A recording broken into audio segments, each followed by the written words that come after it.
ننګرهار ولایت د ملي امنیت ریاست په هلو ځلو د 4 قومندانانو په ګډون 450 وسلوالو طالبانو له جګړې لاس واخیست او د رسنیو پر وړاندې د وسلو په سپارلو سره د سولې بهیر سره یوځای شول. د دې ولایت د والي وینده تولا خوګیڼي ویل د سولې له بهیر سره تر یوځای کېدو وړاندې یادو جنگي طالبانو په مومندرې، خوګیڼیو، شیرزادو، غنیخیلو، اچین او نازیانو ولسوالیو کې له کلونو راهیسې تروریستي او تخریبي فعالیت ترسره کولو چې د حقیق په درکولو او د جګړې توانمندۍ له لاسه ورکولو سره د سولې بهیر سره یوځای شول. نوموړي زیاته کړه د 4 قومندانانو په ګډون د یادو 450 سولې سره د یوځای شوو کسانو له ځان سره د 15 میله درنې وسلې په ګډون 450 میله وسلې هم ملي امنیت ادارې ته وسپارلې.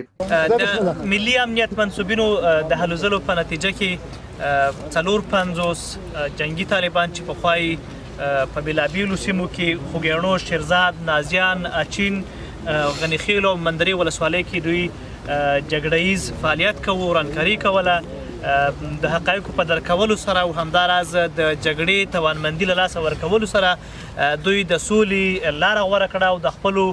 وسلو سره چې تاسې ګورئ سپکې او درنې وسلې ورسره دي 450 میله دا تسلیم کړي او د سولې بهیر سره یوځای شول.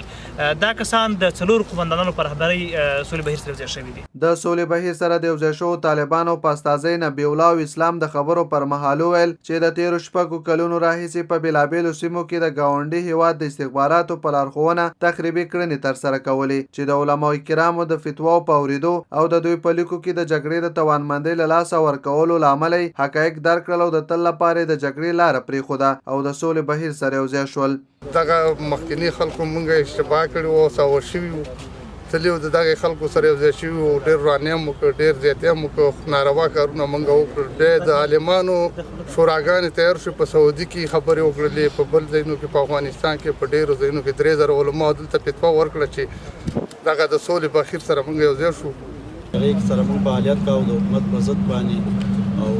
اوس مطلب پوه شو د علماو د شورا دا فتوې وکړلې او د هغو په د فتوو په هغې باندې موږ مطلب رالو دلته د ملي امنیت ته تسلیم شو. د ولایتي شورا مرستیال عبید الله شینواري او د حج او کاپ ریس مولوي محمد داود مجاهد د سولې بهیر سره د یوځای شوو کسانو خوښي وښوده او زیاته کړه په هیواد کې روانه جګړه تپل شوې ده چې افغانان یوازې قرباني شوي دي. دا غرونو نه مې احترامانه هیله او خواهش ما دی چې باید د سولې پروسې سره یوځای شي، څو پورې به د افغان وژنه که هر څوک افغانستان وراني هغه خپل کور راني. زما د دغه غرونو نه نورو نه خواست دا دی چې د سولې پروسې سره یوځای شي، دې کې د ټولو افغانانو خیر دی. جنگ کورونه ورانوي، جنگ میندې بوري، جنگ ښځې کونډوي، جنگ اولادونه یتیمان کوي، په جنگ کې خیر نشته. لله الحمد دغه ملګرو او ورونو چې دغه د جنگ لاره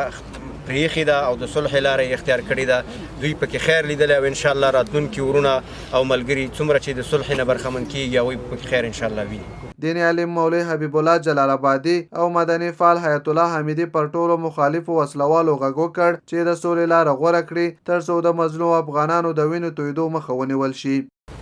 نو زه دا کوم ورونه چې راغلي دي د دې ته ښه راغلاست وایم.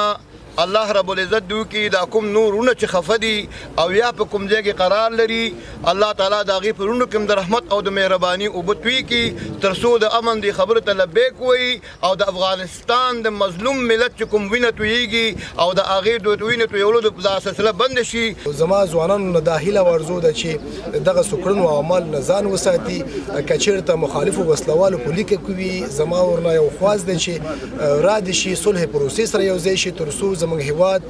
یووالی او پرمختګ ته ضرورت لري او پرمختګ. د یادونې وړ ده چې په دې وروستیو کې د ملي امنیت په هلو ځلو نږدې 300 وسلوالو مخالفینو له مخالفت څخه لاس اخیستی او د سولې بهیر سره یوځای شوي دي.